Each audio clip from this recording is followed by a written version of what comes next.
Canada is a North American country located north of the United States. It is the second largest country in the world by land area, and its population is 36 million. It's made up of 10 provinces. The capital is Ottawa, Ontario. Canada is famous for hockey, maple syrup, and Canadian bacon. It is ranked 30th in healthcare by the World Health Organization, whereas the United States is ranked 37th. Canada has no singular healthcare system. Each province primarily funds and administers their own healthcare plans. This is because each province has their own healthcare concerns, such as colder weather in the Northern Territories. Every citizen in Canada receives healthcare regardless of their income or medical history. Canada has 17 medical schools throughout the country. Their medical education system is similar to that of the United States, however the cost is significantly cheaper. Potential students must pass the MCAT exam to be admitted. Canadian medical school is 4 years in length, after which students sit for a licensing exam known as the MCCEE. Students then complete a residency to become a licensed physician. This tallies up to approximately 10 years in length. Canada's universal healthcare services are provided on a basis of need rather than the ability to pay. Canadian healthcare is publicly funded and only offered to citizens with residency status.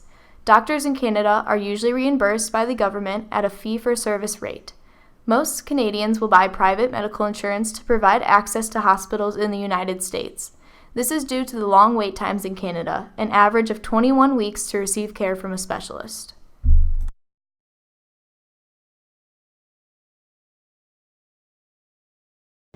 So my name is Kylie Davis. I was born and raised in Montreal, which is in Quebec, Canada.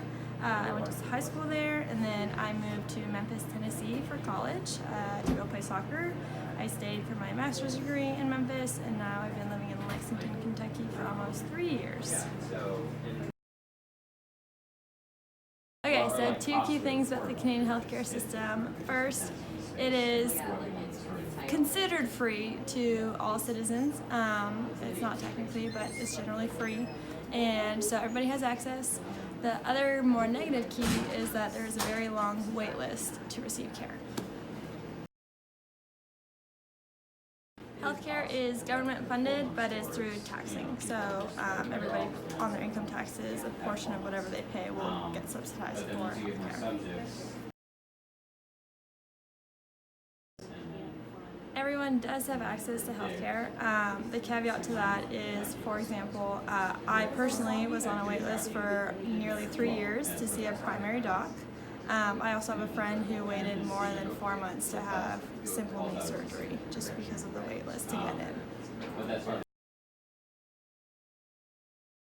So I know some med schools, the average is like $3,000 to $5,000 a year. Some are a little bit pricier, not compared to the U.S., about $10,000 per year. I'm not sure what it is for international students, but anywhere from $5,000 to $10,000 I think is tuition.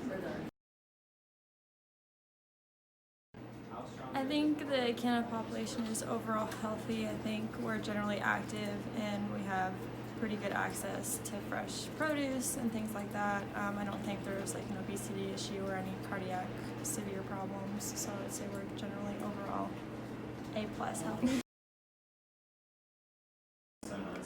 So I think the biggest difference is access in terms of when you can get in to be seen, and I think the biggest thing with that is who has money and who doesn't. So at home, basically you know you're covered, everybody has their Medicare coverage, but you can wait a really long time before you can get in to see somebody, as opposed to here where there's that private sector where if you have the money you can pay to be seen instantly. You know, that doesn't apply to the general population that doesn't have that extra money to do that, but it is an option, whereas at home you can't really pay to be seen. So if you have a serious issue and they tell you, well, you know, you've got 6 months before you can be seen, but you're going to seriously have a decline in those months, there's nothing really that you can do. But in the U.S., the problem is everybody having access to the proper care that they need.